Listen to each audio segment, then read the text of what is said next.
Hello and welcome to Real Obscure. My name is Kevin H. Shaw, and in tonight's episode, we're heading back to the 1980s, where a group of high school seniors are planning an unforgettable sleepover, with beers, boys, and brutal murder. From 1982, it's the student slasher, The Slumber Party Massacre.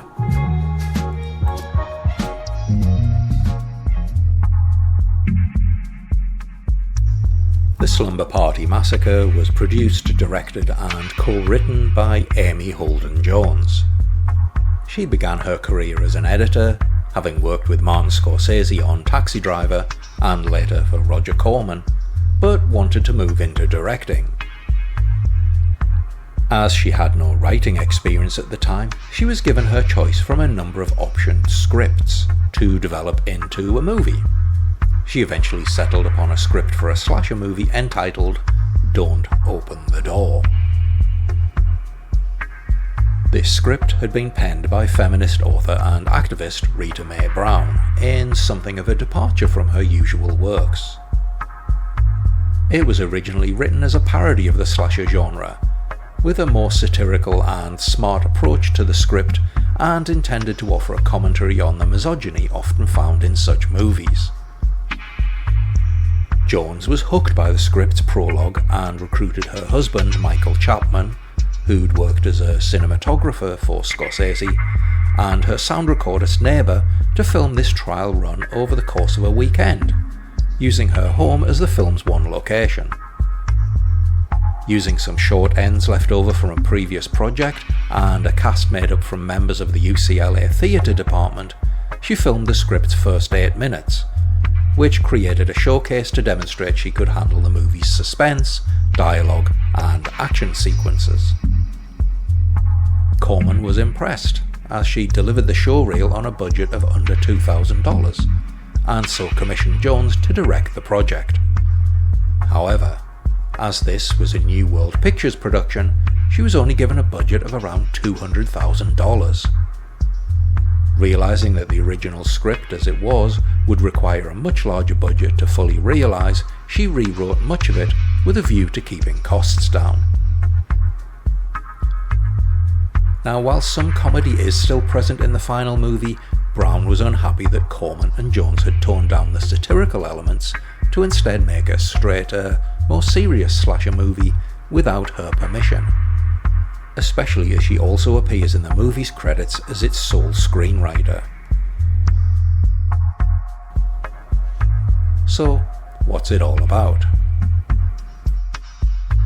The movie opens on a suburban street in Venice, California. We follow a paperboy as he rides along the street, delivering his papers, and we see one as it lands, revealing the headline, "Mass Murderer of 5, Russ Thorne Escapes." It's an economical bit of setup, but it works, and immediately establishes just what we're going to experience here. As the titles continue, we meet the first of our cast, Trish, an 18-year-old high school senior, slowly stirring in her sleep. The serenity of the scene is interrupted by a sudden scream. Has the massacre already started? Well, no. It's just Trish's radio turning on. In a great little fake out, we learn that the scream is that of a radio caller who has just won a t-shirt from K-Dead Radio. Anyway, Trish gets out of bed and, because it's an 80s slasher, undresses. Apparently Roger Corman requested this scene to be added in the middle of production because, like a little explosion, boobs are always a good way to get the audience warmed up. Jones did receive some flack over the film's nude scenes, but, as she rightly points out, male directors never receive this same criticism when they do it. But the story goes that Jones was also not only unfamiliar with the slasher genre, remember the Halloween and Friday the 13th franchises were still in their infancy, but also that she'd only read the first few pages of the script, and was later shocked to discover the degree of violence and nudity present once she read the entire thing. Anyway, Trish is played by Michelle Michaels. She's probably best known for her role here, but she also appeared in the horror movies New Year's Evil and Demon Rage. Plus, she had roles in Death Wish 4 and the Chuck Norris movie Hero and the Terror. She retired from acting in the late 90s, but returned recently to the big screen to appear in Wilma Woo and A Stripper Named Lorraine, directed by her co-star here, Deborah DeLiso, who we'll meet later. We learn that it's Friday and Trisha's parents are going out of town for the weekend, but their neighbour, Mr. Contant, will be keeping an eye on things while they're away, which doesn't sound at all creepy or like the setup for him to be a pervert and or murderer. Mr. Contant is played by Rick Kennedy, credited here as Ryan Kennedy. He began his career in the late 60s, appearing in a variety of movie and TV roles throughout the 70s and the 80s. But he's probably best known for his portrayal of Art Fortunes in the Big Bad Beetleborgs TV show. Trish sees her parents off on their trip, then drops a bag of her old toys into the trash. And as she sets off for school, we see a man's hand take one of the dolls from the bag. At school, we're introduced to Neil and Jeff, two of Trisha's classmates, who discuss inviting girls to, presumably, prom. After rejecting the idea of inviting Kim, the possibility of the new girl, Valerie, comes up. But before they can continue their discussion, they both become enthralled by the sight of a telephone repair woman halfway up a ladder. Neil is played by Joseph Allen Johnson. Following his appearance in the Slumber Party Massacre, he continued his slasher streak, appearing in 1987's Berserker and 1989's Iced, which he also wrote and that reunited him with the aforementioned Deborah DeLiso from this movie. Jeff is played by David Milburn, an actor, writer, producer and director who's appeared in a number of movies and TV shows including Sorceress, The Fall Guy, Gods and Monsters, First Wave, Chupacabra Terror and Ice Spiders. And the telephone repair woman is played by Jean Vargas. This is her only acting role as far as I can tell. Anyway, after Jeff unsuccessfully tries to hit on her, the two head to class, and as she watches them leave, she opens the door to her van, only to be grabbed and pulled inside by an unseen figure. We see a shot of her banging on the rear window of her van as she is attacked by an unseen assailant, who then murders her with her own huge power drill. We cut to a game of basketball, in which the new girl, Valerie, proves herself to be a skilled player, much to the annoyance of Trisha's friends. After the game, their coach, Coach Jana, tells them tryouts will start next week and then it's time to hit the showers. As they chat in the showers, in another scene Corman added mid-production, they discuss the slumber party planned for that night. Despite her friends' protests that it's just supposed to be for old time's sake and them all bad-mouthing her, Trish still decides to invite Valerie to the party. However, she declines and leaves in a hurry. Now let's get a quick cast breakdown. Kim is played by Deborah DeLiso. As well as starring in the aforementioned Ice, she also appeared in the 1989 art house remake Dr. Caligari, before moving into lecturing at California State University. Jackie is played by Andrea Honor, an actor for whom there's very little information online, and it appears she retired from acting after this movie. Linda is played by Brink Stevens. Although many of her roles were uncredited, or roles such as Nude Girl in Shower or Nude Girl on Beach, she does have a number of appearances in a fair few mainstream movies, including This Is Spinal Tap, Body Double, and The Naked Gun. But she's probably best known for her exploitation movie roles including titles such as Slave Girls from Beyond Infinity, Sorority Babes in the Slime Bowl of Armour, Nightmare Sisters, and Scream Queen Hot Tub Party. She was briefly married to Dave Stevens, the creator of the comic book character The Rocketeer, which was later adapted by Disney in the sorely overlooked 1991 movie, and along with Betty Page, served as the inspiration for Cliff's girlfriend. She was initially considered for one of the lead roles in this movie, but when an earlier commitment made this impossible, she instead appeared in the smaller role of Linda. Fun fact, this movie not only features her first speaking part, but also her first nude scene. Diane is played by Gina Hummer. She appeared in a number of TV guest spots in the 70s and 80s, including Kojak, Little House on the Prairie, Trapper John MD, and the Bad News Bears TV show. She also appeared in the fantasy epic The Sword and the Sorcerer, and played the role of Phoebe in the TV show Friends. That's the 1979 show, not the dreadful comedy with coffee and synchronised hand clapping. Valerie is played by Robin Style. Like most of the cast, she's probably best remembered for this movie, but she also appeared in Sorority Babes in the Slime Bowl of Armour with fellow castmate Brink Stevens. And rounding off this little cast drop is Pamela Roylance as Coach Jana. The Slumber Party Massacre was her first screen credit, but she went on to play ongoing roles in the long-running show Little House on the Prairie and the daytime soap Days of Our Lives.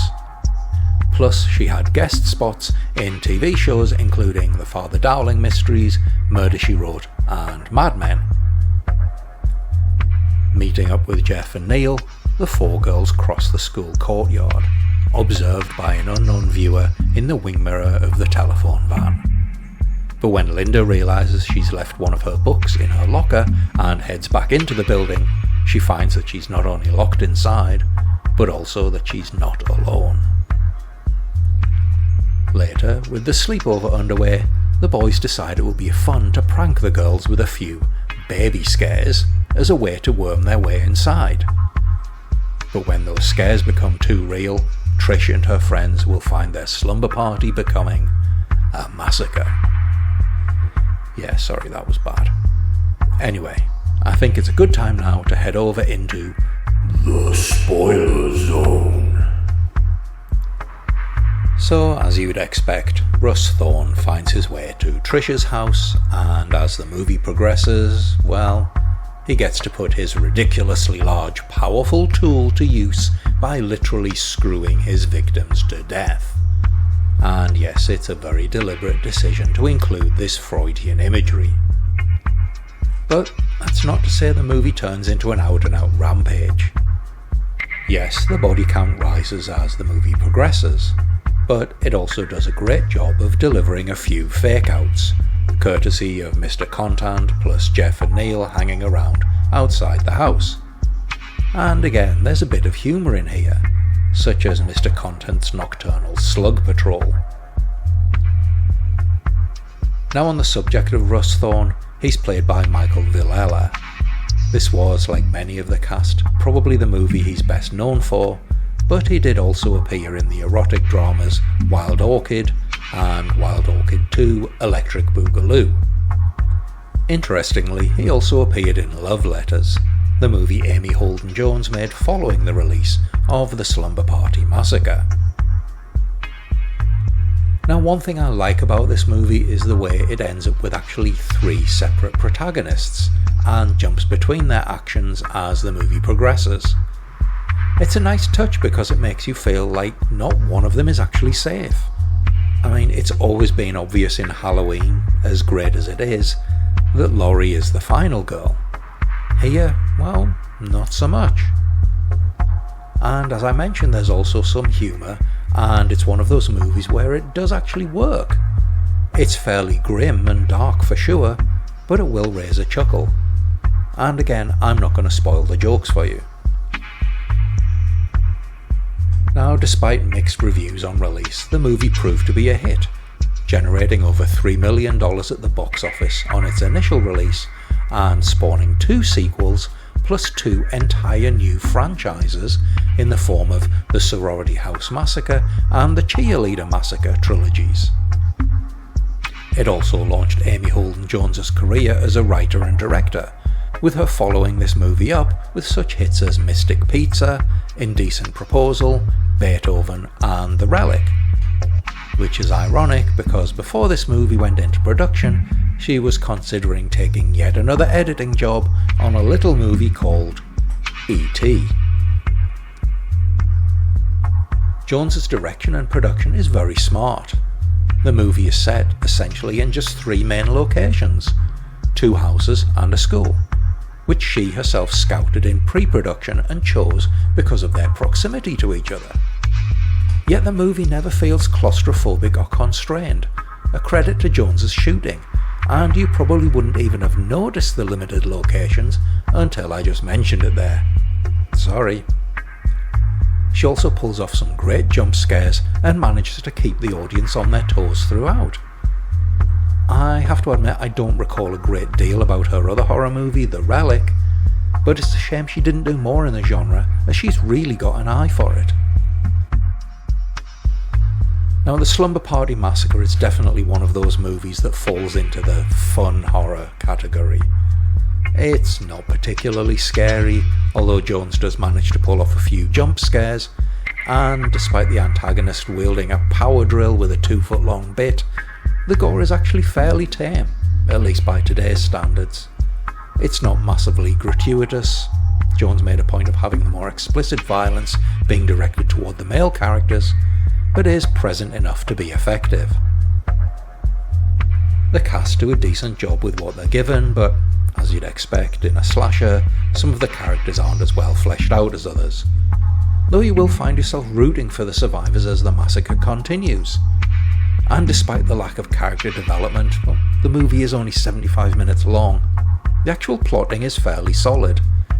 Yes, there are a couple of instances of, you wait here while I go by myself to investigate, but it's not a movie where you'll find yourself shouting at the characters for being stupid. Mostly. A large part of this, I think, is just down to the casting. Our leads are, on the whole, relatable and charismatic enough to keep you engaged, and you will find yourself rooting for them. Now, watching it with the idea that it was written as a satire certainly makes for an interesting experience. How much of Brown's original plot remains is open to question.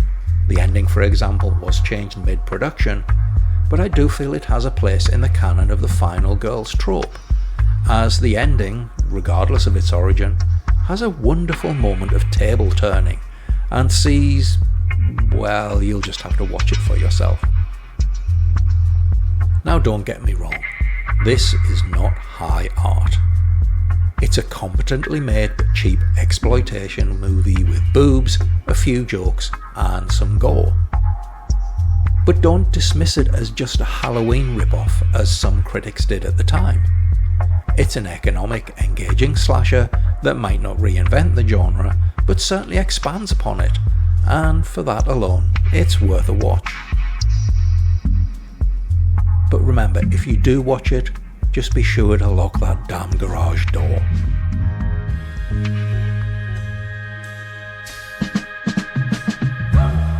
And on that note, thanks for watching, and I'll see you all on the next episode of Real Obscure.